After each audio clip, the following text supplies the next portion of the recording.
When scientists study the longest living people on Earth, one country keeps appearing at the top of the list: Japan. In Okinawa, it's not uncommon to find centenarians who still tend their gardens, ride bicycles, and smile with the kind of peace that can't be bottled or bought. But here's the real mystery. These people didn't grow up with fancy vitamins. They didn't chase superfoods on the internet, and they certainly didn't count calories. Instead, they ate what their grandparents ate: simple meals, made with care, and at the heart of nearly every dish: fermented food, miso, natto, pickled plums, things most of us wouldn't even recognize if we passed them in a store.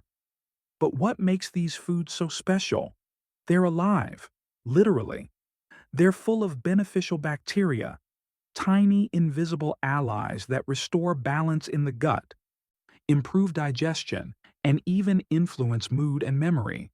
Modern science calls it the gut microbiome. The Japanese? They just call it food. You see, Japan didn't adopt fermented foods as a wellness trend. They inherited them, refined them, respected them. Fermentation isn't a product here, it's a practice, passed down through generations like a family recipe or an old love letter. And the result? A population with fewer digestive problems, stronger immunity, and a calm, steady kind of energy that feels rare.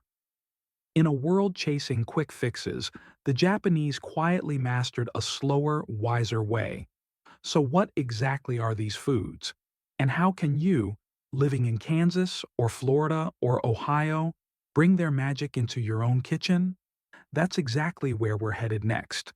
If you walked into a traditional Japanese kitchen 100 years ago, you wouldn't find a fridge full of health drinks, but you might find a wooden tray tucked in a warm corner, covered with something strange: white, fluffy rice, with a thin layer of mold.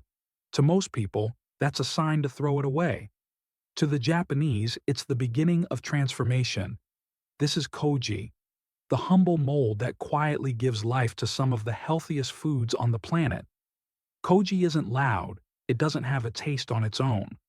But it's the silent chef behind everything from miso to soy sauce, sake to amazake. Here's how it works. When koji spores are sprinkled over steamed rice or soybeans, they begin to grow. As they spread, they release powerful enzymes like amylase and protease that break down starches and proteins into simpler, more digestible forms. In other words, they pre-digest the food for you. That's why a spoonful of miso can feel so soothing on the stomach. Koji already did the hard work, but that's not all. This tiny mold also enhances flavor. It unlocks umami, that rich, savory taste that makes Japanese food feel deeply satisfying, and it supports the growth of probiotics that keep your gut balanced and happy. What's truly magical is that this process hasn't changed for over 1,000 years. No machines, no chemicals, just rice, warmth, and time. In Japan, koji is treated with reverence. Some families still make their own batches at home. Some chefs speak of it as a living being, one you must listen to as it grows. And maybe they're right. Because in a world obsessed with speed, koji reminds us that the best things, flavor, health, balance, take time. So the next time you enjoy a bowl of miso soup or a drizzle of soy sauce, pause and give thanks to the invisible chef working behind the scenes. In most American homes, breakfast looks like a bowl of cereal, a piece of toast, or maybe a quick cup of coffee. But in Japan, many people start their day with something very different: a warm bowl of miso soup and a scoop of natto over rice. It may seem simple, but these two fermented powerhouses are anything but ordinary. Let's begin with miso. Miso is a thick, salty paste made by fermenting soybeans with rice and koji, that magical mold we just met. The result is a living food, packed with probiotics, amino acids, and enzymes that gently wake up your digestive system. But miso is more than a gut helper. It's comfort. It's culture. It's that first sip in the morning that says, "You're home." Japanese families have been enjoying miso soup for over 1,000 years. It's made by stirring a spoonful of miso paste into warm dashi broth, a clear stock made from seaweed and fermented fish. Then comes tofu, scallions, maybe a piece of seaweed. Simple, nourishing, grounding. And it's not just good, it's good for you. Studies show miso may reduce the risk of heart disease and support immune health thanks to its fermented nature. Now, natto. This one's a bit more adventurous. Natto is fermented soybeans, sticky, stringy, and yes, a little smelly. To many Westerners, it's strange, but to the Japanese, it's a superfood. Why? Because natto contains Bacillus subtilis, a powerful probiotic that supports digestion, cleanses the intestines, and even helps prevent blood clots. It's also incredibly high in vitamin K2, which supports bone health and keeps arteries flexible. And here's a beautiful detail. In regions where natto is eaten daily, like Ibaraki and Akita, people live longer and suffer fewer heart problems. To eat it the traditional way, you stir it quickly to create those iconic sticky threads. Add a little soy sauce, maybe mustard, maybe a raw egg. Then scoop it over warm rice. The taste? Earthy, funky, but deeply satisfying. At first, it may challenge your palate, but with time, your gut and your heart will thank you. Because these aren't just foods, they're daily rituals, quiet acts of care that set the tone for the rest of the day. Have you ever had a gut feeling about something? Science now confirms what ancient cultures always knew. Your gut isn't just a tube for digesting food, it's a second brain. Inside your belly lives a vast community of microbes, trillions of tiny organisms working around the clock to keep you healthy. They don't just break down food, they make vitamins, they fight inflammation, and astonishingly, they influence your mood, memory, and emotions. How? Because about 90% of your body's serotonin, the hormone that stabilizes mood and promotes happiness, is produced in the gut. That's why when your gut is off, you don't just feel bloated. You feel anxious, irritable, tired, even when you've slept. But when your gut is in balance, it's like flipping on the lights in a dark room. Your mind clears, your energy returns, and a calm, steady joy replaces that background stress you didn't even realize was there. This is where fermented foods come in. Miso, natto, Amazake, pickles. They're full of beneficial bacteria that restore that fragile balance inside your digestive system. They repopulate your gut with the good guys, the kind that make you feel lighter, more focused, and even emotionally stronger. And here's what makes Japan so unique.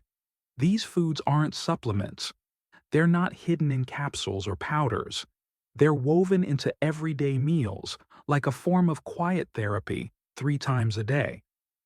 Modern researchers now point to this as a major reason why the Japanese gut microbiome is one of the most diverse and healthy in the world. And that diversity? It's the foundation of a long, vibrant life. So, the next time you feel off, physically, emotionally, mentally, don't just ask what you did yesterday. Ask what you ate, because the road to clarity might just begin in your gut. In Japan, the most powerful foods rarely take center stage. They sit quietly on the edge of the plate, a slice of something sour, a sip of something sweet, a wrinkled fruit that tastes like lightning. But don't let their size fool you. These humble sides, Tsukemono, Amazake, and Umeboshi, carry centuries of wisdom in every bite. Let's start with Tsukemono, Japanese pickles. They're not just colorful decorations, they're daily medicine. Crisp cucumbers, radish, eggplant, gently fermented in rice bran, salt, or miso. Each bite introduces beneficial bacteria into your gut, cleansing the palate, aiding digestion, and restoring harmony after heavier foods like rice or tempura. In Kyoto, pickles are an art form. Deep purple eggplants, pink plum radish, each one prepared with patience, season, and care. In Japanese meals, they're never forgotten. Because a small plate of Tsukemono isn't a side dish, it's balance, in edible form. Next is Amazake, the sweet, creamy rice drink you never knew you needed. Despite its name, which means sweet sake, most versions contain little to no alcohol. It's made by fermenting rice with koji, allowing enzymes to transform starch into natural sugar.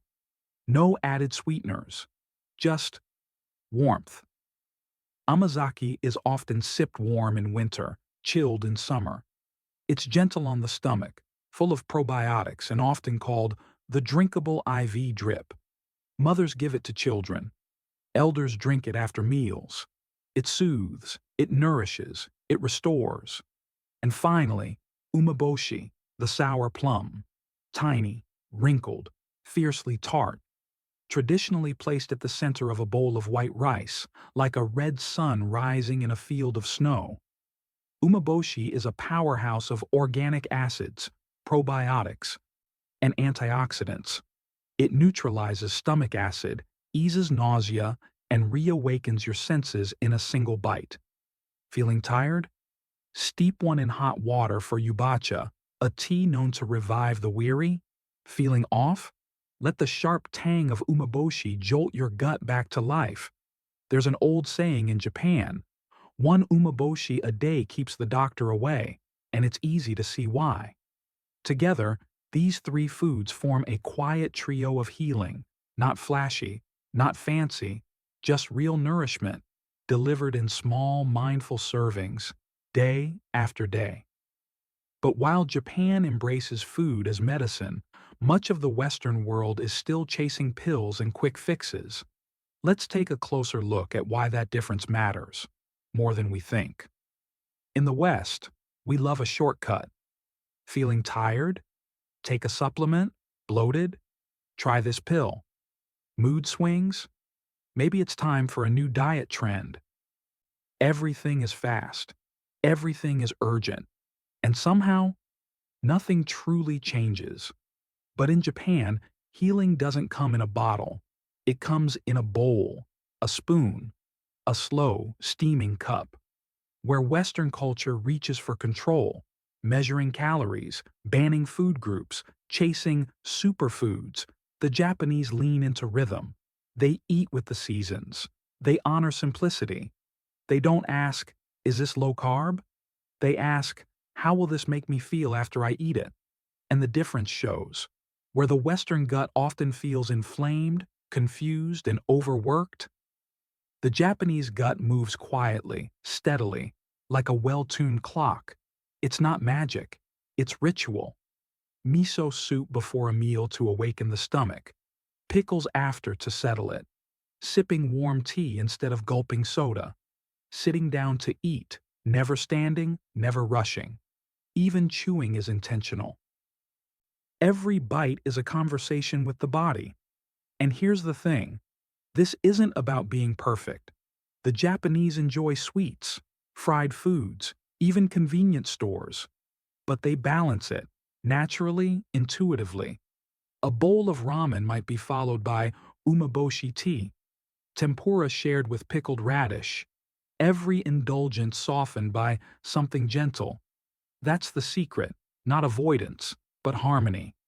And while Western culture often treats food like a battlefield, with guilt, restriction, and confusion, Japan treats food like an ally, a daily opportunity to reconnect with your body, to listen, to nourish, to heal.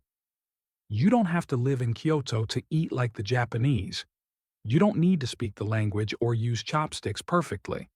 All you need is a spoon, a little curiosity, and a willingness to slow down. Let's start small. 1. Begin with miso. Find an unpasteurized miso paste, usually sold in the refrigerated section of health food stores. Each morning, Stir 1 teaspoon into a cup of warm, not boiling, water. Add a few cubes of tofu or chopped scallions if you'd like. Sip it slowly.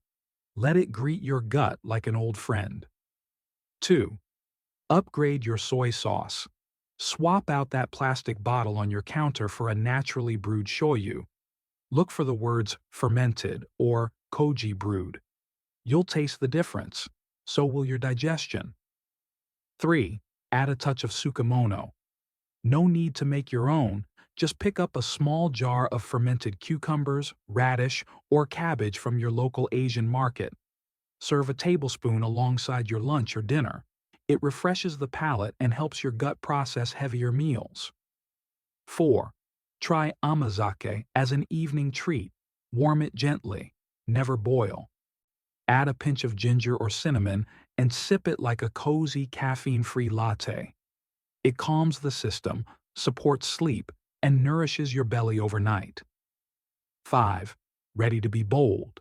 Explore Natto or Umeboshi. Yes, their flavors are strong. Yes, they might surprise you, but just 1 spoonful can deliver probiotic power most supplements can't match. Start small. Mix natto with mustard and soy sauce. Try half an umeboshi in hot water and sip it slowly.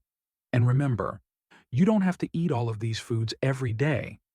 The Japanese secret is not excess, it's consistency. A little bit every day. Over time, you may notice.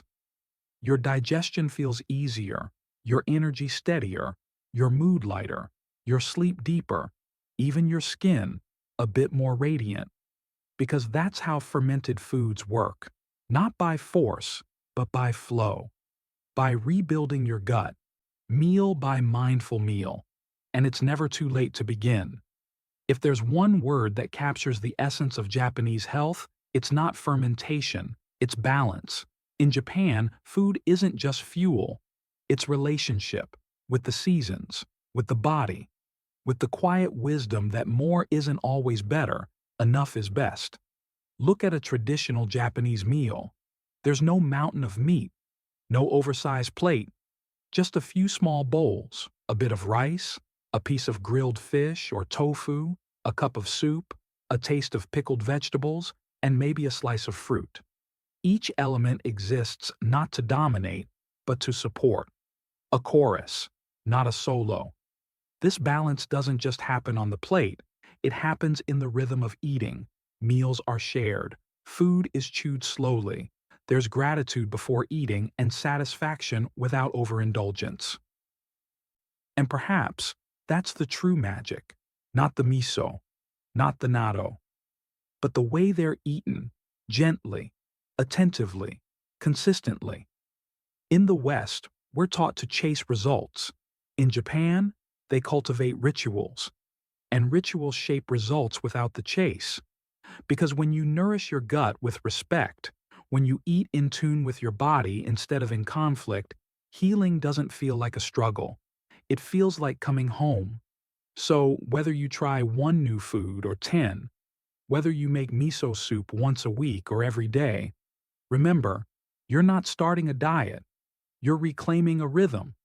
And in that rhythm, you may just find what the Japanese have known all along. That long life doesn't begin in the gym or the pharmacy, but right here in the quiet space between hunger and healing. If this journey into Japanese fermented food sparks something in you, a curiosity, a calm, a new way of seeing your plate, don't keep it to yourself. Share this video with someone you love. Subscribe for more stories that reconnect food and well-being. And remember, true health doesn't have to be loud. Sometimes it's fermented and quietly alive.